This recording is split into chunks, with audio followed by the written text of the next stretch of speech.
Krishna Parabrahmane Namaha. Lead with your heart, not just your head. This is a topic. Start with prayer. Sadhyo Jataya Sharvaya Bhavyajnana Pradayine Ishanaya Namastubhyam Panchavakraya Mangalam. Have you noticed that in dangerous jobs, good bosses tend to have deep bonds with their worker? Whether it's a captain and crew on a crab fishing boat in the Bering Sea, a platform commander and his troops in Afghanistan, or a tree cutting foreman and his team in the forest, people in dangerous working conditions sense they need to trust each other and their boss to survive. As a manager, you may not be working on a fishing boat or in armed combat, but you need to motivate your people to get things done. Do we have that kind of bond?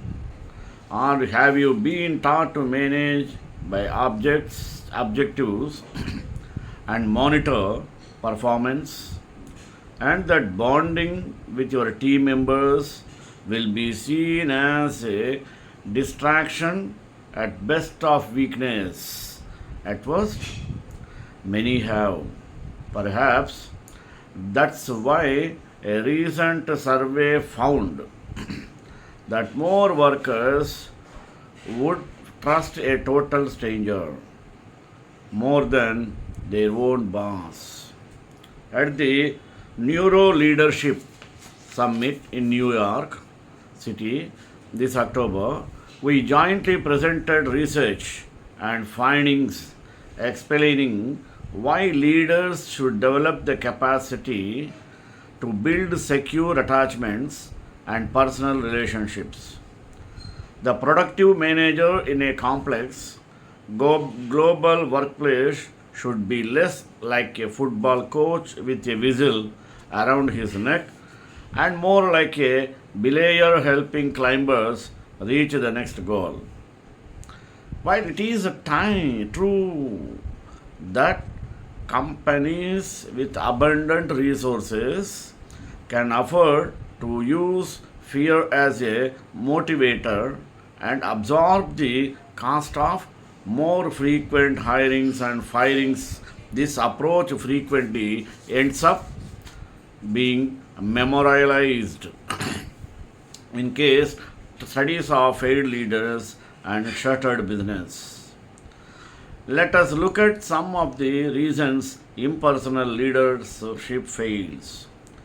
To escape from these emotional hostage situations, each of us needs as a secure base a person, place, goal, or object that provides a place of protection, gives a sense of comfort, and a source of energy. This is most important to managers because they need to motivate people to respond to changing circumstances and goals. When it comes to employees making change, they don't resist change itself.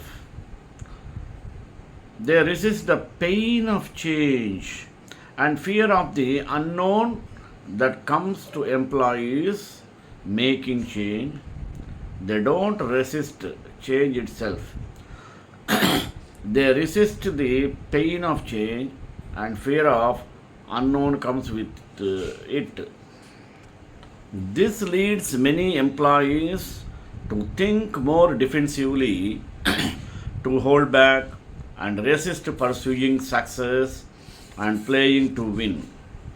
In the workplace, leaders who show concern and interest in their employees' lives and a predictable set of rules create a healthy attachment that empowers others to to embrace the risk of pursuing success. Other neuroscientists help us understand why this makes sense. A lack of feeling connected with others creates pain, not only the discomfort of loneliness, but symptoms analogs to physical pain. In fact, some of the same brain regions that respond to physical pain also respond to social pain. The painful feelings associated with social rejection or loss. Feeling connected is intrinsically rewarding to the brain. That is because our brains evolved to greatly value social attachment.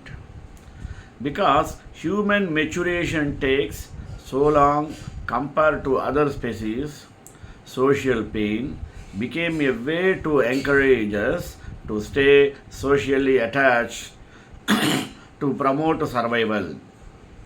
If separation from a caregiver is a threat to survival, feeling hurt by separation may be an adaptation to prevent that.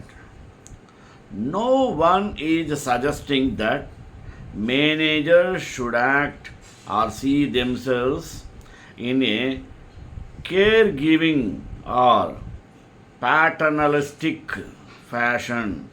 These insights help managers work with people's strengths and tendencies rather than against them. Isolating an employee with authoritative demands and intimidation triggers a sense of isolation, threat, fear. Then the brain slams the brakes on the prefrontal cortex and makes it harder for people to think productively. Naomi's research shows another positive side to developing secure attachments at work. Having support figures present during experiences of stress helps us stay more relaxed and reduces threat responses. Strong bonds can help teams survive and thrive in crisis situations. Naomi's experiments found that mild electric shocks gave for more discomfort to individuals if they had a stranger instead of a friend or partner present with the team. People tend to be stronger in one or two of the areas and weaker in the others. We argue that in today's business environment, which is characterized by constant change and multiple and highly complex challenges, neither approach is sufficient in itself. Rather, both are needed to make real headway in increasing employee engagement.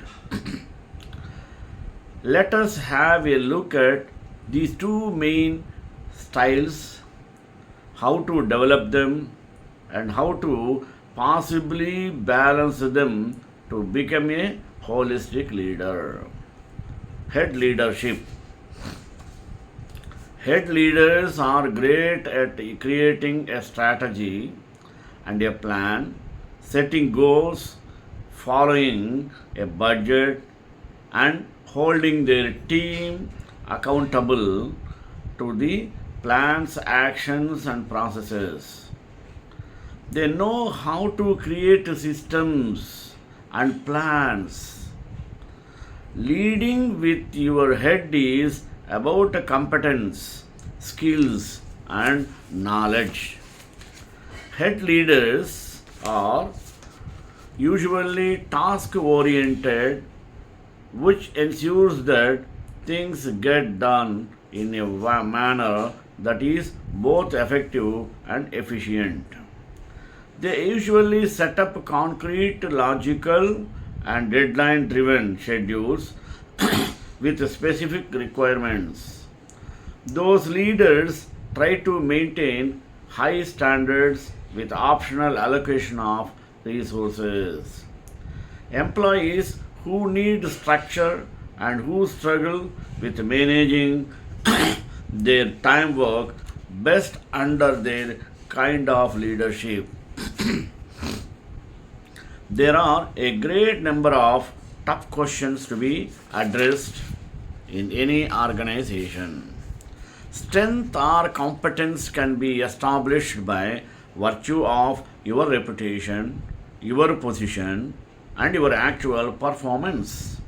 But your behavior and presence always count too. Therefore, the nip is to groom a demeanor of strength without being considered as threatening. Recommended techniques: stand up straight.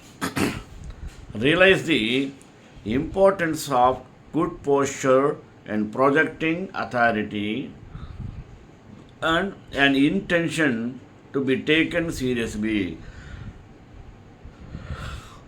Be aware of who you are and that you can master your circumstances. Reach your full body height.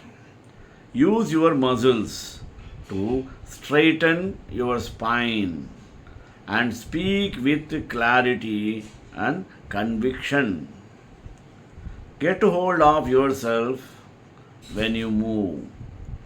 Move precisely and with drive to a specific spot rather than casting your limbs about loose jointedly. And when you are finished, stand still because stillness demonstrates calm. Prepare yourself. One important key to strength is self confidence. An important key to self confidence is preparation. Be prepared about your next steps. Then you will not get lost in vasool, vague, or foggy imprecision and possibly even fear. Instead, develop precise plans and construct positive scenarios in your mind of what may happen if you give in a try. Go exploring. Another technique to build and find more confidence in yourself is to get to know yourself better. How to do it? Go exploring. Face some of your fears. Fail over and over and understand that it is not really that big of a deal. Grow stronger through such experiences. Figure out what stances really happened and how to possibly handle it better moving forward. Admit mistakes and weaknesses. Don't put too much pressure on yourself.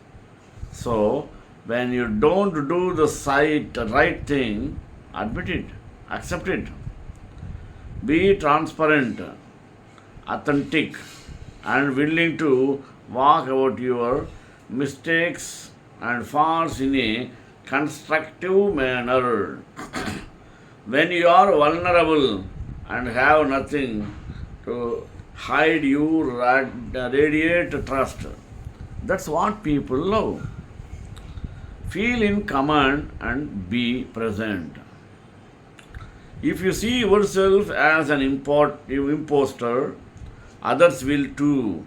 Feeling in command and confident is about connecting with yourself, and when we are connected with ourselves, it is much easier to connect and to be with others. Now, heart leadership. The idea of bringing the heart into the workplace means leadership traditionally has been seen as a soft and work approach that inherently undermines business focus and project. However, given that emotion is a much more powerful driver of behavior than logic and reason alone, it explains why so many intellectually brilliant and brainly leaders struggle with people centered leadership. Their speeches and argumentations may hit the head, but often miss the heart. As such, they do not really engage employees. Heart leaders are great at making their people feel special, giving them a sense of purpose and making them feel appreciated for the work they do. They strongly focus on employees' relationships and undertake many efforts to make team members feel that they are a part of an organization's success. Heart leaders care about the team's happiness and about their ambitions and welfare. Heart leaders have a strong desire to speak from the heart rather than deliver highly academic and baseless lectures from the head. They have understood that what comes from the heart lands on the heart. Recommended techniques. Efforts to appear people focused, warm, and trustworthy all of too often come across as inauthentic and wooden. Some proposed ways to avoid that trap. Show people that you care about them. Be out of others and not primarily for yourself. Appreciate all people you are dealing with, shows sensitivity to their interests, wishes, and needs. Value them and thank them. Express sincere gratitude rather two times too often than missing it just once. Do it from the heart. Next, be aware of what you do not verbally say. We always communicate, even and especially when we are not speaking explicitly.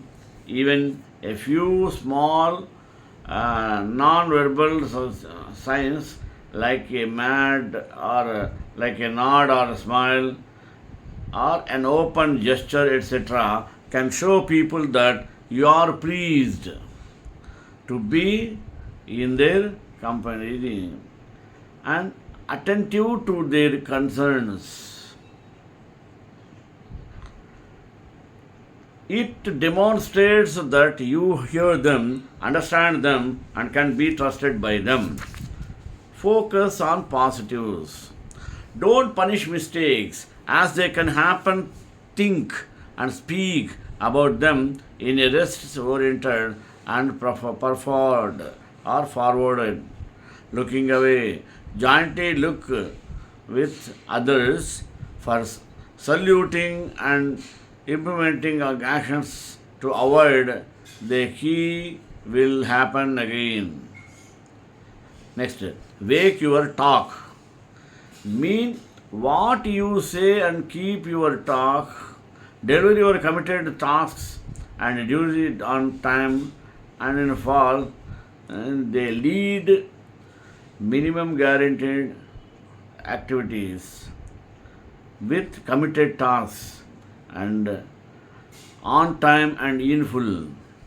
Lead by example and permanently demonstrate that you deliver on your promises and that others can disobey, can count on you. Empowers others. Show people that you think, trust them. Grant flexibility, stimulate initiative taking, and ask for regular feedback. Have faith, and goodness is very much needed. Then it is important to move forward, take your time, and don't rush. The best fertilizer is to give without any strings attached. Don't expect always something in return. Balancing head and heat. Leaders with highly engaged employees know how to demand a great deal from employees but are also seen as transcendental, collaborative, and great developers of a people chart. Our goal as leaders should be to have a healthy combination of the word, our head, and heart when we lead. As we grow our leadership skill, we will become better at understanding when to use. To handle yourself, use your head. To handle others, use your heart. The key is to take the best parts of each management style and a combination by the creative part that you trust them.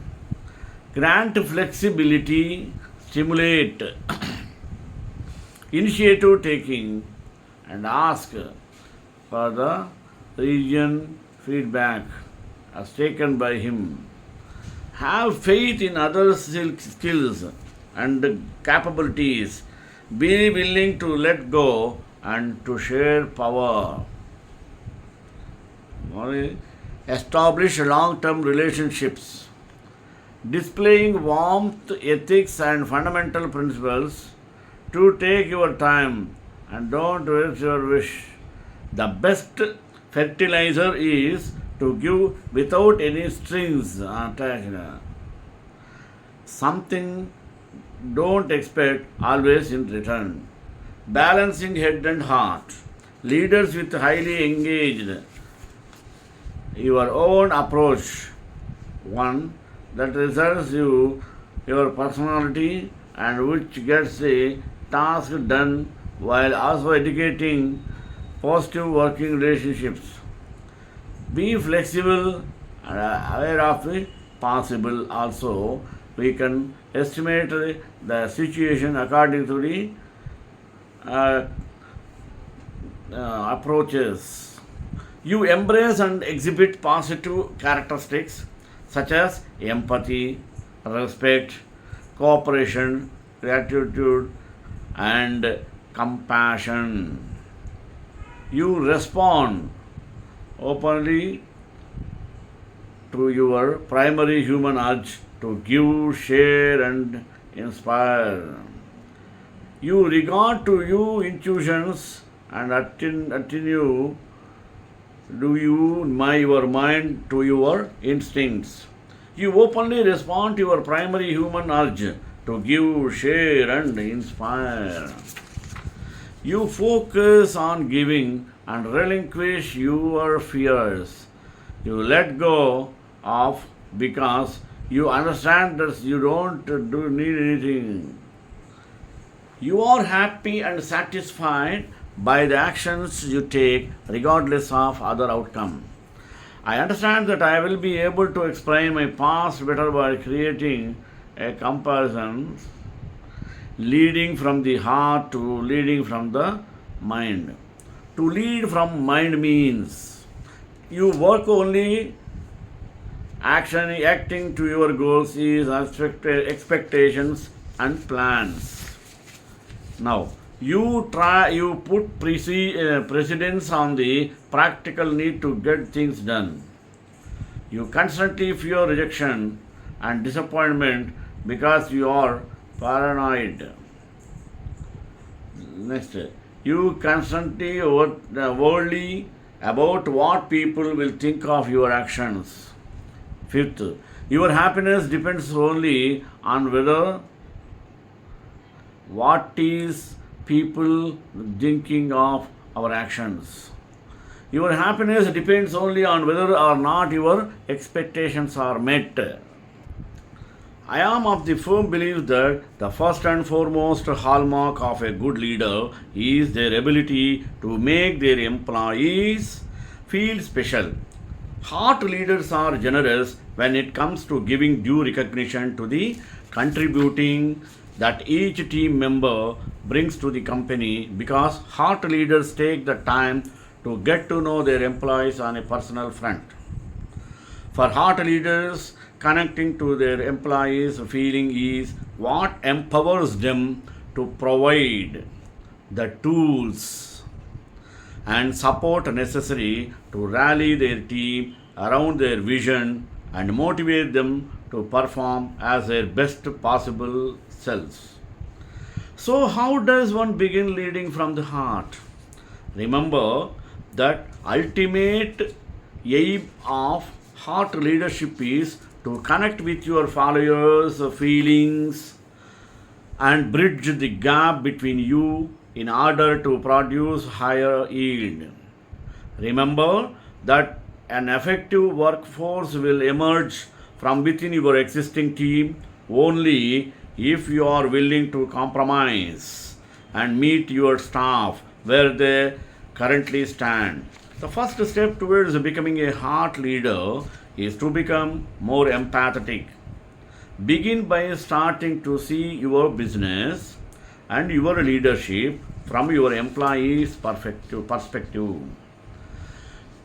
In order to develop empathy, it is critical that you learn to understand, respect, and embrace others' points of view instead of forcing your own perspective on them every time.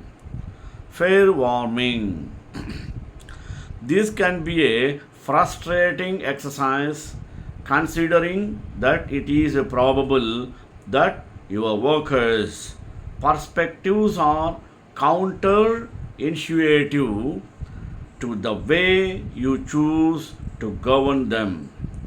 But ultimately, it will be worth it because embracing heart leadership will lead to the development of a thriving culture that implements your own core values and goals. Heart leaders are genuinely concerned for the careers and lives of their team members. They actively listen to what these employees have to say and consider them people, not numbers on a sheet. The respect and dignity that heart leaders choose to give their workers fosters a considerate and compassionate environment where both the minds and the hearts of their employees are fully engaged. I will leave you with a few final thoughts. Of course, embracing heart leadership does not entail running a business with warm, fuzzy feelings and without any substance. So, heart leadership is a psychology for leadership success based on the tried and tested habits of successful people. So, remember that your style of leadership depends on the conscious and subconscious rules you apply to the workplace, notice the distinctions between your different points of view and observe which strategies you currently tend to use. श्रेयकांताय Kalyan Nidhe निधेन्द्रां Shri वेंकटनिवासाय श्रीनिवासाय Mangalam मंगलाशासनपरे मदाचार्य पुरोगमे सर्वैश्च पूर्वैराचार्यै सत्कृतायास्तु Mangalam.